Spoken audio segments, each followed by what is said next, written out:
怒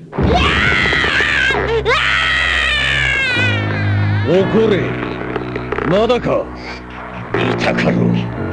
怒りがこみ上げてくるだろう。悟空、貴様は間違っている。ご飯は貴様のように戦いは好きじゃないんだ。その作戦、ご飯は知っているのか。ちゃんと話し合ったのか。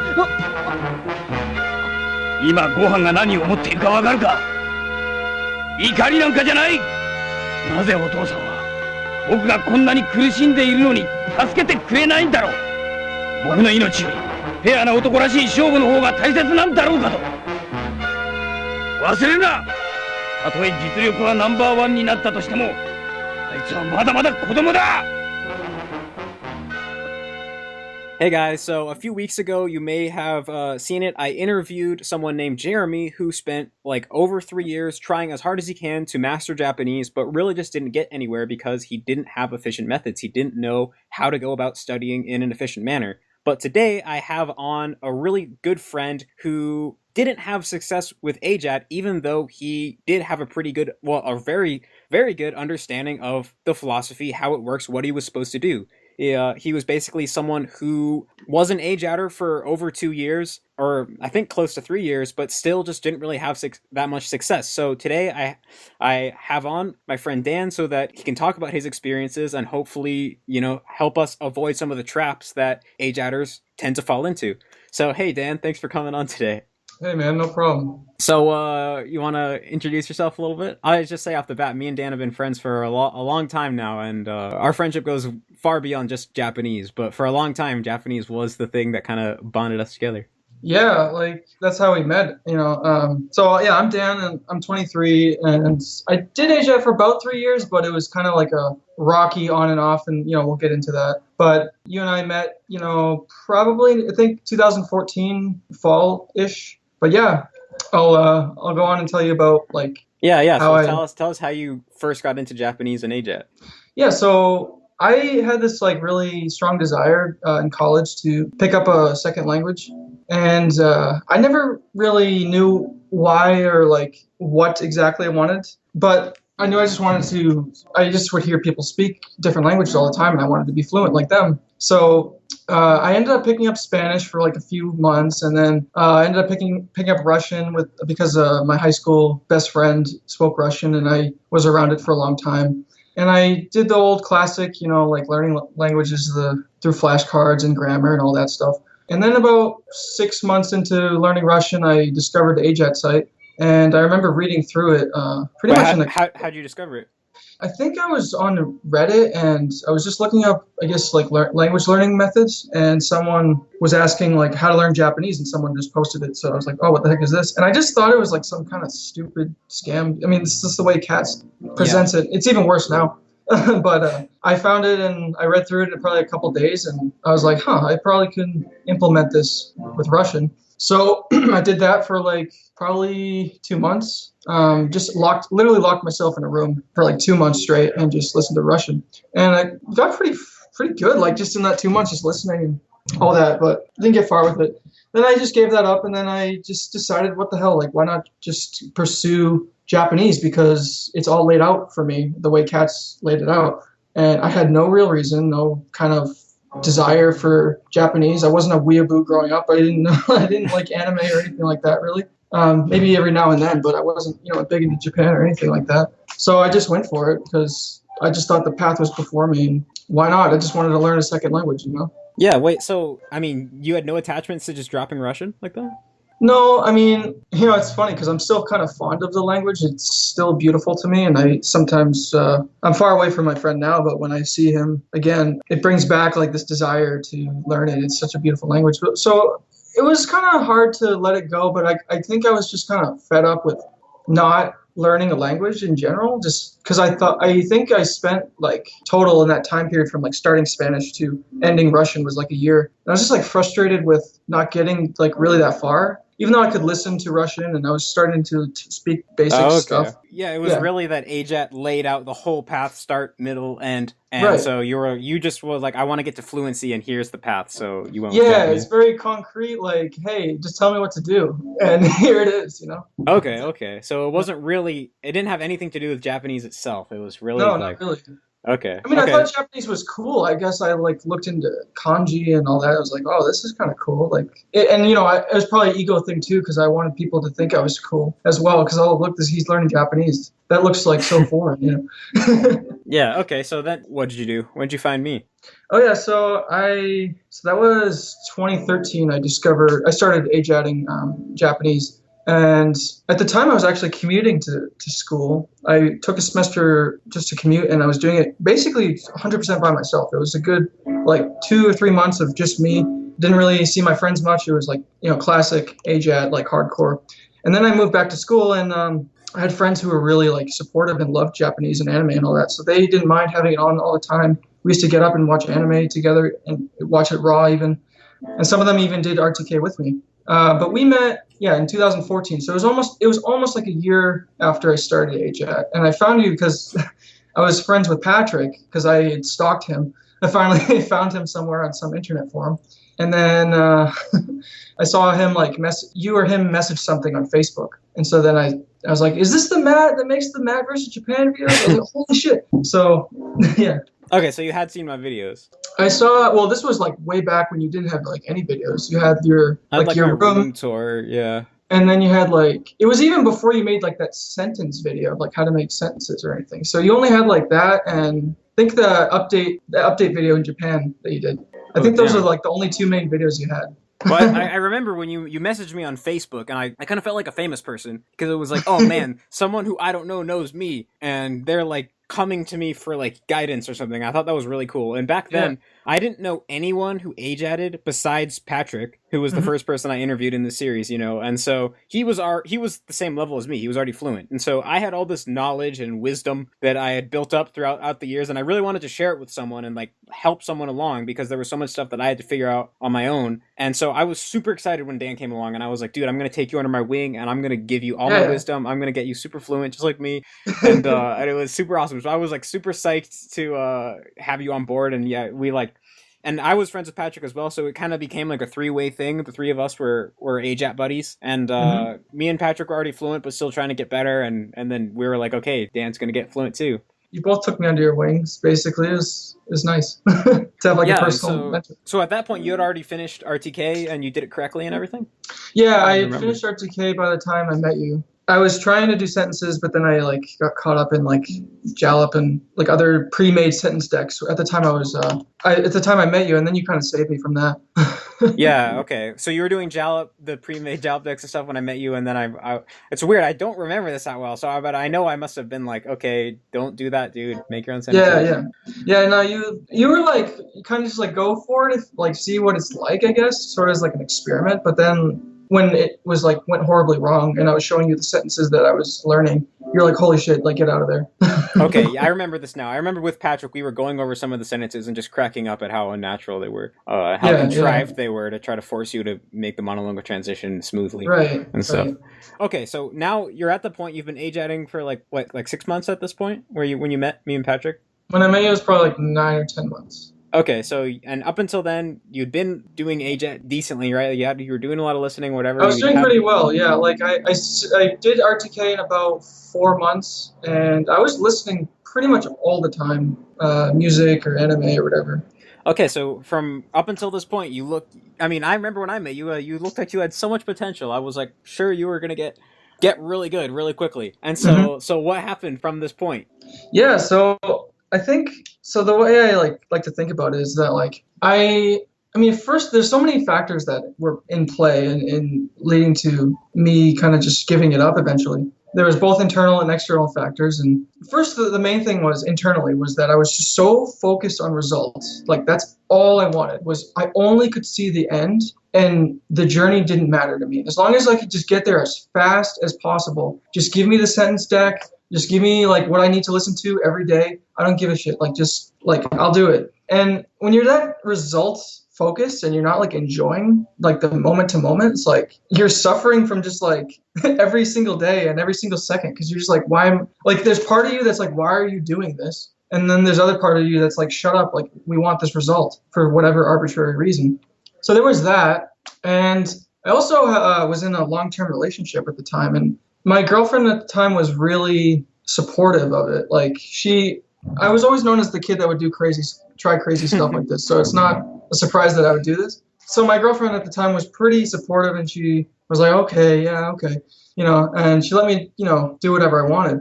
But she wasn't super like into Japanese or Japanese stuff. She tried, and she just didn't want to watch it, anything that I wanted to. And, she was still fine with me doing my own thing, but I always kind of put her off to the side and like neglected to spend time with her because it's like, oh, well, I'm supposed to be listening to Japanese instead of hanging out with her or even with my own friends. So I put and I was, at the peak of my college career or whatever you want to call it at the time. So it put a strain on my friendships and relationships as well. So those were like the external factors. And I think also part of it, another thing that was like internal was I just had this, if I'm just being open and honest, like I had this like self-hatred in a way of not being good at anything. I kind of wanted to, I got to this point where after like being involved in AJET for like a year and a half to 2 years, I had already been so deep in that I didn't want to give it up because I had given up so many things in my life. Like I gave up guitar, I gave up karate, I gave up a few other sports, and I just was never really good at anything. So I was like kind of being a tyrant to myself. Is like, no, you're going to get good at this because you're going to prove to yourself and prove to everyone that like you're going to get good. And so I didn't think about I didn't treat myself properly in nurturing that like desire or that growth in learning Japanese and enjoying it. It was just me beating myself with a whip. And it's just, all these factors that just, if you just looked at it from that perspective, like all these perspectives I just kind of laid out, you just understand like, wow, like nobody would ever put themselves through that, like, and put up with it for a long time. But I did because I just had this like insecurity that I wasn't good at anything. Yeah, like, being your friend this whole time, there were a lot of moments where I could tell that you weren't like actually doing stuff in Japanese that much. Like I remember one time I started watching Breaking Bad, and I was watching the Japanese dub of it, and then you said you were watching it too, and you were like, dude, it's so good, I'm at this part, and part of me knew it was like, but you're not that good at Japanese, so how could you be understanding this plot? And then so part of me knew like he must be watching the English dub, but I'm just too scared to. I mean, not the English dub, but like the original English. But I was like too scared to ask. And then you told me later, like, yeah, I binged the whole thing in 1 week because I had to. It's like I couldn't stop watching it, and I couldn't watch it in Japanese. I mean, partly because you didn't understand it, partly because the Japanese dubs suck, and I mean that's true. But it's like so I had to just watch the whole thing in English so I could then go back to Japanese. And I remember like I was like, okay, that's like a really bad sign, like for an AJATer. And there were like other little things where it was kind of like, okay, things sound kind of fishy, but you also, that your fierce determination of this is the one thing that I'm not going to quit. Like, no matter what, I am going to stick this through. That really came across so strongly that part of me was like, okay, he has to succeed eventually. Like, if he really just keeps... I mean, I watched you fall off the horse many times, but each time you got back on. So I was like, well, even if he falls off the horse a million times, if he never quits, he has to get good eventually. Yeah. And so and part of me just wanted to believe that you were going to get good because it would kind of be awkward for our relationship if you didn't. Well, that's what I thought it would be at the time. It didn't really turn out to be that way. But that's what I thought it would be. And so I kind of, was turning a blind eye to the signs that maybe things weren't going so well for you. Right, and if I can say one more thing, it's like I knew exactly what to do. Like I had read AJET so many times. Like I read that site like I don't know how many times, just countless times, reading it over and over. And I had you and Patrick answering like every question I could ever ask about AJET, and like you guys answered, every single day. I would have questions, and you guys would answer them like very nicely. And there's no excuse for me to not know what I was doing. And I think you got the vibe that like I knew what I was supposed to do, but I just didn't go through with it. Yeah, like I knew you understood the philosophy really well. Like I would like later on once I had YouTube videos and I saw the comments and I was like, these people are hopeless. Like they don't get it. But I knew that you got it. And that was one of the other things why I think me and Patrick like still were able to have faith in you is just because of how well you actually understood the way that this whole worked, the mechanism of it, where other people, even who like were doing a good job of doing it, they seemed to not really get it. They were kind of doing it blindly in a way. Whereas I knew that you actually got how this thing worked. And so, yeah, it was kind of like, it was, yeah. So, I mean, to get a little more, like, concrete, it kind of seemed to me that you had periods where you would be doing more Japanese and periods where you would be doing less. And so, like if we were going to talk really concrete about what actions you were actually taking, what did that look like for the bulk of your years?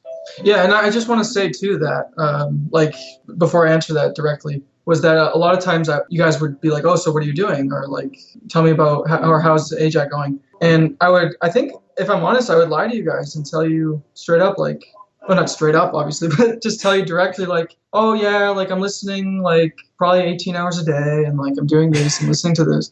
And, I wanted you guys to still include me in the group, because here was two people who got fluent, and I didn't want to lose you guys as friends and as mentors, because we would Skype a lot too. And I really enjoyed those Skype calls. So I didn't want to like give that up.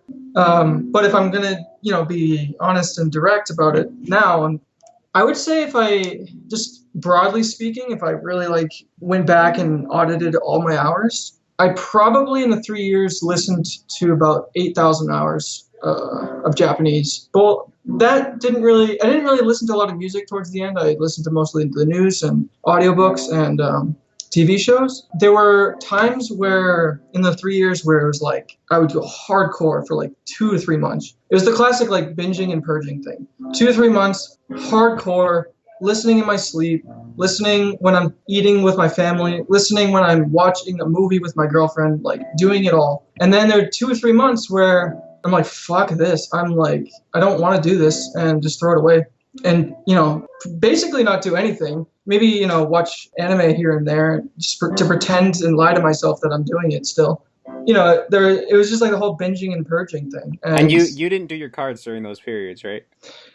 No. Most of the time when I was like not listening or immersing at all, yeah, I would probably not do my cards. But there were actually, I remember times where I would like still do my cards because they would try to convince myself that I'm doing it. So I'd do my cards but not immerse at all. And then there was times where I would immerse a lot and not do my cards, but that's like a whole separate issue.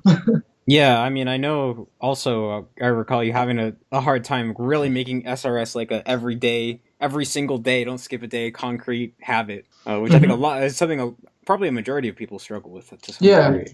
Well, I was like I said, I was so focused on results, so I wanted to get to that 10,000 hour. It's like people think that once you get to 10,000 hours of listening and cards, 10,000 cards, you're going to get fluent, like you're automatically there, but that's just not the case. So I would binge and purge cards as well. So I do like 50 a day, like new cards for like a week. And then I would do 0 new cards for like maybe a month and get nowhere really. Because then eventually I'd forget all those other cards and then I'd delete them because I'm like, I don't remember these cards.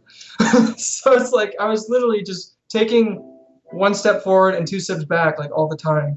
Yeah, and so in those moments when the time came where you should have done your reps or made more cards or listened or watched an anime and you made the decision not to, what exactly was going on in your head? Was it like I'll start tomorrow, or was it just like fuck this for now and not think about it thing?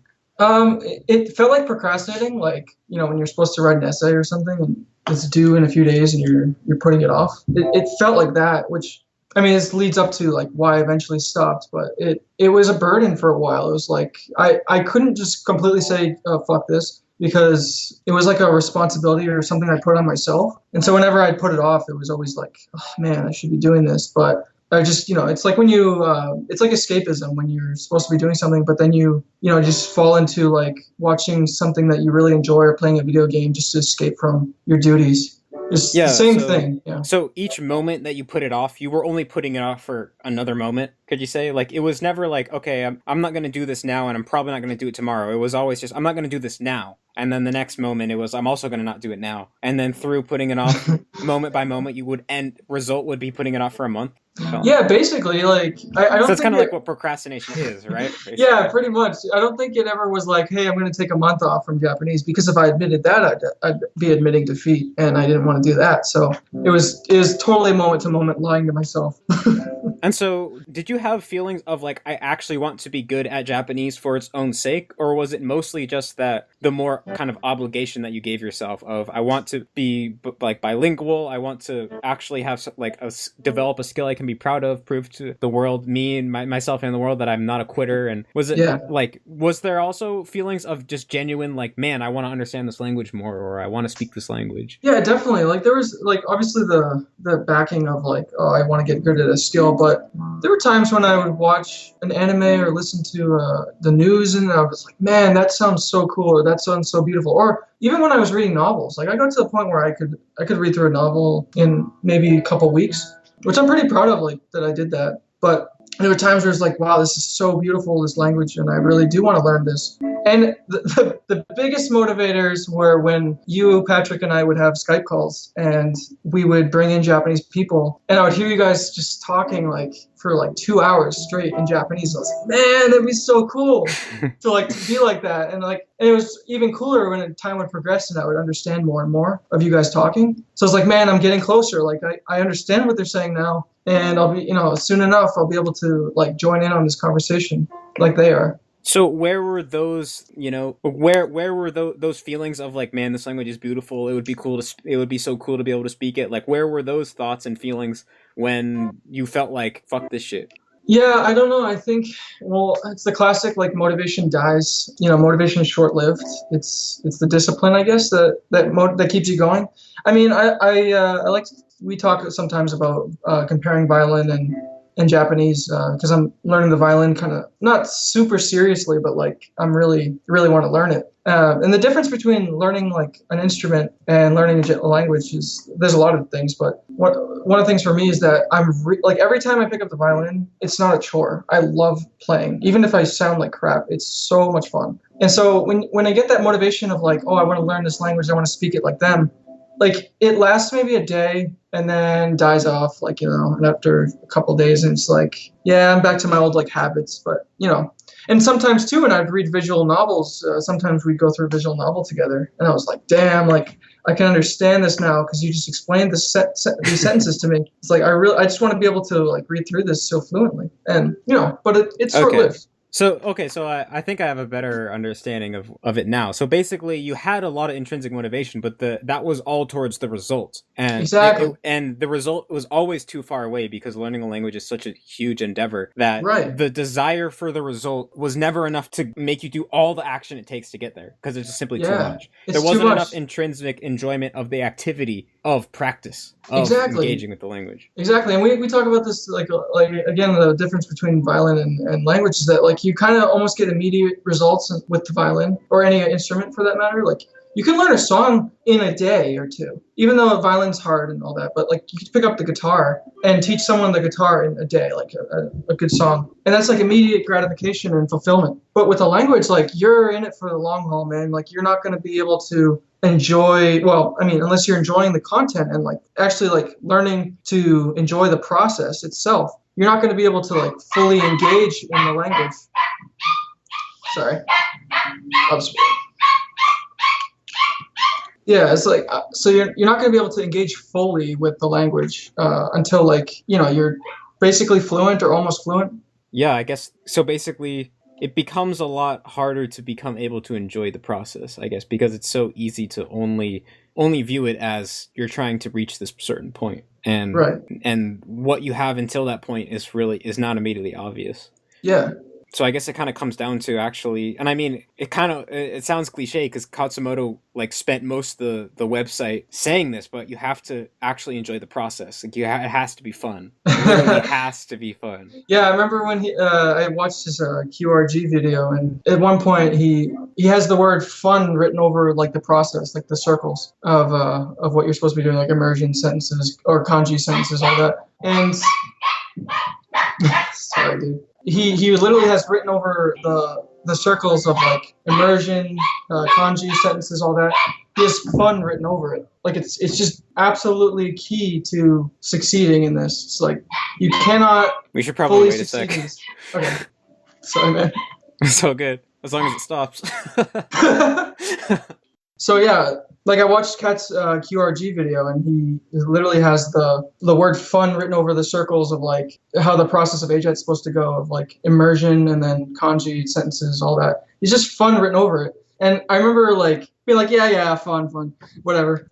like, like I knew I was supposed to have fun, but like I don't know, something just didn't click with me. I was like, no, stop trying to put that aside. Like you're just focused so much on results, you're not actually having fun. For some reason, it just didn't click with me. I wasn't being honest, I guess, with myself. Yeah, well, I mean, I think in general, it's much, much harder to learn from someone else's experience than you might think. Because, I mean, like, Katz himself, I was actually rewatching part of the QRG the other day, and Katz says, I was a masochist when I was in college, and I thought that I had to beat myself with a whip and struggle and cry and be in pain in order to improve and build skills and get to where I wanted to go.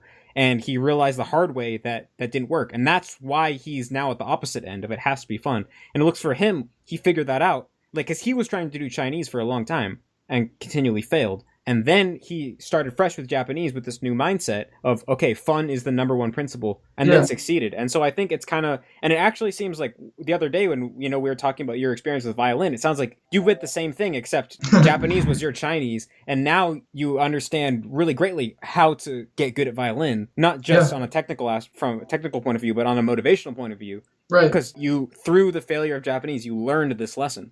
Right. Yeah, and I think a lot of it too, and we'll get into like how I stopped and all that, and what I took away from it. But I learned mostly from Jordan Peterson, listening to him, that like you're just the way that you treat yourself and how you're supposed to progress in life is not as a tyrant, but as someone who you're supposed to negotiate with. And I learned that the hard way, and I learned that over time. Yeah, so let's get into that. So what did the process of eventually letting it go look like? Yeah. And also, just before that, I want to say that I had, around the time a little over a year ago, when I made my 3-hour video, and I thought I was done with Japanese. At that point, Dan was still like, well, I'm still going to get fluent. And I remember one day you asked me, because it was after I thought I was done with Japanese completely. I stopped doing my reps and everything.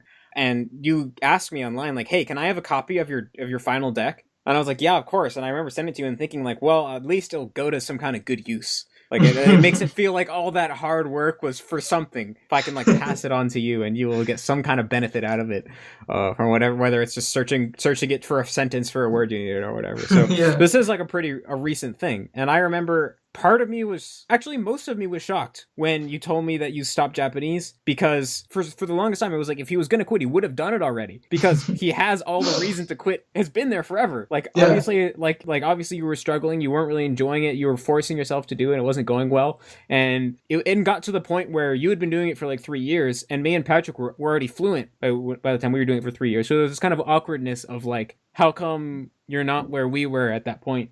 Yeah. So I'm actually really curious about what happened. What caused this shift to happen? What did that really look like internally?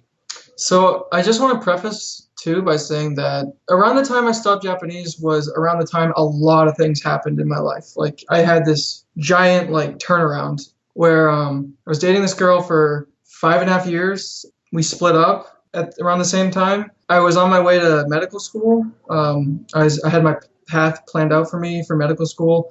I was working in a hospital for 1.5 years, and then I just said, screw this, and I didn't want to pursue medicine anymore. And at the same time, I just realized like what I was doing with Japanese wasn't genuine, and it was just inhibiting so much of my life and my growth. And at the same time, I was realizing too that AJAT, while it is hardcore in the sense of like doing something like very like every day, all the time, it takes up a big part of your life. You can't deny that. I mean, and I recognize that it's the only way to get like super, super fluent, almost native level. There's no other way really than to just immerse yourself completely and, drown in the language basically. I realized it's like, why am I doing this? Like, I want to learn this foreign language that I don't really care about. And like, I was even contemplating like, before my girlfriend at the time and I broke up, like I was contemplating giving it up, and I actually like ended up telling her like a week or 2 before we split up that I was quitting and I was going to just give up, and so that like I was going to change all this stuff and do all these things, and I don't know, it all just hit me within a week or 2 of all these things coming together, and I couldn't lie to myself anymore. I realized it was all insecurity, and I wasn't, doing this for a genuine reason. I wasn't actually interested.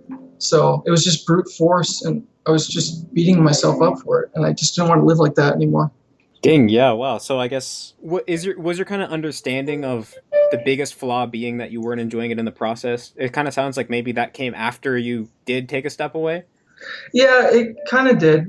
I mean, so another thing I want to just give some background on was I keep mentioning my ex-girlfriend because she was a big part of my life, but she actually moved out to California. I live in Massachusetts. I actually live in California now myself, but she ended up moving out there, and like I was age-outing pretty well. Like she left, and then I kind of gave up Japanese about 5 months after that. But during those 5 months, I was pretty much like hardcore. I was reading novels every day. I was listening to news all the time. It was pretty like seclusive, just me and Japanese for a while. And maybe part of it was like spending so much time with it made me realize that like instead of me procrastinating and putting it off, I was actually like in its face constantly for 5 months, and I realized that like, man, I'm like spending all this time for nothing really, or for nothing that I want. So I just had to let it go. And it was a hard thing to do because, yeah, like when you put that much time into something, like you don't want to ever give it up. Like it's sort of like you grow like a plant or a tree outside, and then you have to cut it down. I know that's not actually what happens in your brain. Like you don't lose Japanese the second you give it up, but like it goes over. Attachment to it is. Yeah, your attachment to it, and like, what do you have to show for it after all that time too? I still struggle with that actually. Like sometimes I look back and I can almost like hear people saying like, "Well, what did you do with those 3 years if like you didn't get anything out of it that was useful?" Yeah, and I almost felt like for you, well, I felt like this before you actually quit, that like the longer you didn't quit, the harder it was going to be to quit, because the more time you sunk into it, the harder it was going to be to admit or like accept the result that all that time was for nothing, Right, exactly. And so it's like you'd kind of missed the right point to quit a long time ago, and had dug this hole that was so deep that it really took a lot to crawl out of it, I feel like. Yeah, and well, I think that's actually like a human nature thing. Like I've heard a lot of stories actually of medical students who, they went through undergrad and like high school, undergrad, and they're 3 or 4 years into medical school, or they're going into the residency, and then they commit suicide because they don't want to just give it up, because they like spent so much time and energy into this one thing, and then they're just so depressed with where they are that they feel like they have nowhere else to go, or they can't turn back at this point. So I hear a lot of people like medical students. It's not like an epidemic, but it's fairly common, or relatively common thing of medical students like ended up killing themselves because of that. So after that initial period of when you finally kind of were honest with yourself that this wasn't what you wanted to do, mm-hmm. like where did it go from there? Like, did it eventually turn into having a weight off your shoulders? Yeah, it was like it was bittersweet. Like it felt amazing just to let it go finally and just like could breathe again. But at the same time, I just felt that guilt. I felt that guilt for months and months and months of like giving it up. It was just like a mixture of relief and guilt. And I also, like I said, I was going through the breakup as well. So it all kind of molded itself into a lot of negative emotion for a while.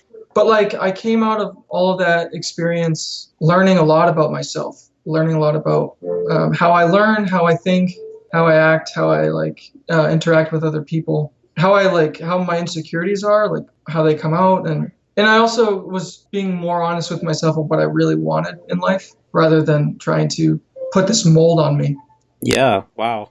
So what about right now? So where does that leave? So how that wasn't that long ago. What you're talking about, right? It was like pretty much a year, pretty much a year from this week, actually. Oh wow! Time flies. Yeah, it's kind of funny how we're doing this interview now. It's been like a year since I eventually ended up giving it up. So then, I mean, moving on to now. So now that you've had a whole year to be away from AJAT.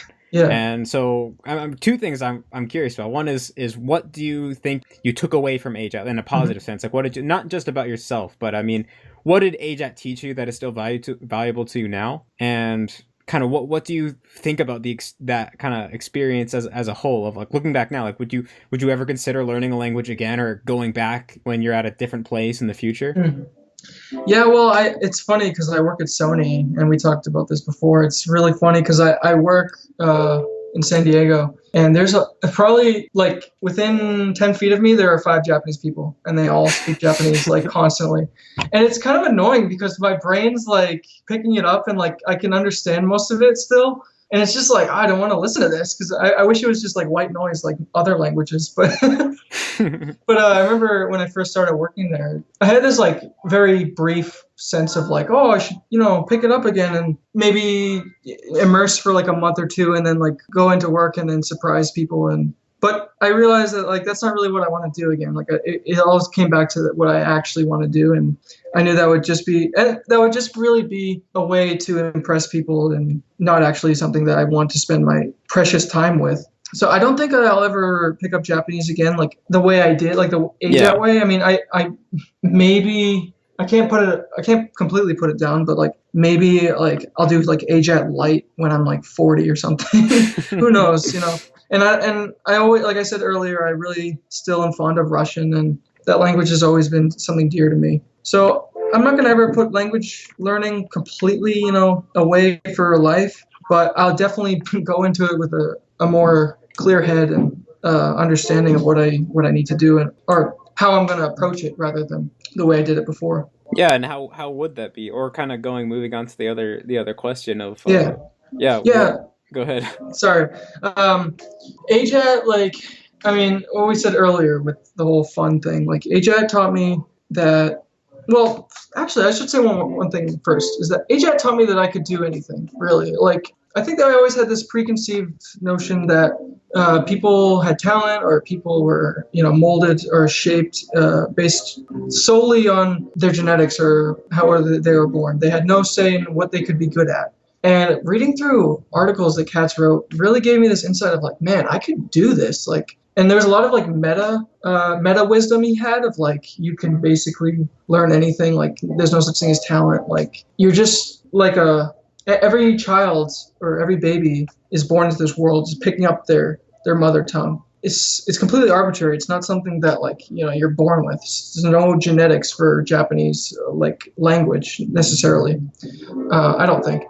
And it taught me that firstly, and then it taught me that whatever you're going to pursue, whatever you're going to learn, you should approach it enjoying it, because there's tons of things in life where you're going to struggle through. You're gonna have hard times. Like, life isn't always easy and fun. It's challenging and hard sometimes. And why put yourself through something in your spare time or something that you're trying to pick up a skill that, like a hobby or a skill or of some kind? Why would you put yourself through hell to get it when it's just not necessary? There's enough like suffering and hell in your own life. So from here on out, if I ever want to learn something or pick up a skill, I'm going to see if I enjoy it or find enjoyment in it at least. Like, there's some things I do still that I don't necessarily enjoy 100%. Like, every day I'm like super happy to tackle and go into, but I always find some kind of enjoyment in it. Yeah, that's something I'll always be cautious of from now on, because I never want to treat myself like a tyrant like I did before. Yeah, wow, that's amazing.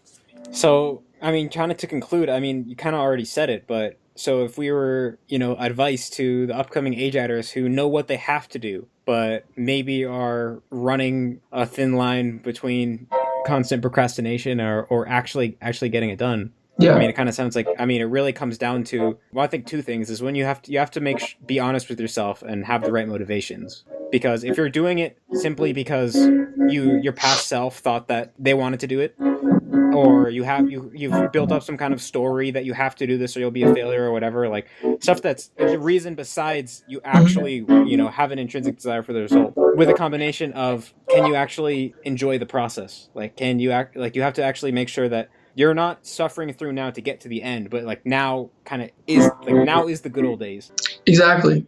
Like, it's gonna, like I said before, it's a long haul, and you don't want to put yourself through 3 years or 4 years or 5 years of getting fluent in a language that you're going to end up hating, because then you're just going to resent yourself even more, and you're going to resent like the language and maybe even the people who speak it. Like, you're just going to like eventually get resentful of them, just because you just associate this whole experience negatively. So it's just going to be bad all around for you if you continue down this path that you just don't want to do, like deeply. Just be open and honest with yourself. Like sit down and just seriously ask yourself, like you're asking another person, do I want to do this genuinely? Am I enjoying this? Can I find a lot of enjoyment in this at least? And if your answer is like not yes immediately, then you probably have an issue. Yeah, awesome. Yeah, well, I think that's a great place to end it. Thank you so much for coming on today. I just kind of I have this vision in my head of like it's such a great narrative that you have of this age at arc of your life. Like I see it as almost as if it's like an episode of anime in my head, where you have the beginning, middle, and it's kind of like you have an anime series, and there's always that one or two episodes of like a side character who gets their whole episode. Yeah. Just that one episode. I feel like you're in the age at the anime, you have like your one episode as a side character, but this whole episode's dedicated to you, and you go through the whole arc of everything meeting us and everything and progressing, and then at the very end is just you sitting in your office at Sony and hearing the Japanese and understanding it, and then just being like, yada yada does it, and then the credits go on. That's really funny way to put it. Yeah, Matt, thank you for having me on, man. This is good to like get all this out on the table. I don't think I've articulated it like this all at once, and it's always been in my head or in pieces out to other people. So thanks for asking me all these questions and hearing my story. Yeah. My pleasure. To learn Japanese, and because he just didn't have efficient methods, he really didn't get anywhere.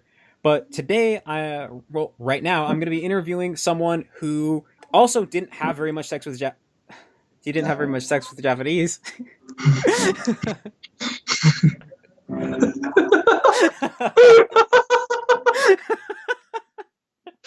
I was trying to keep it together because I thought you were just going to keep going. Okay, well now I have a blooper for the end.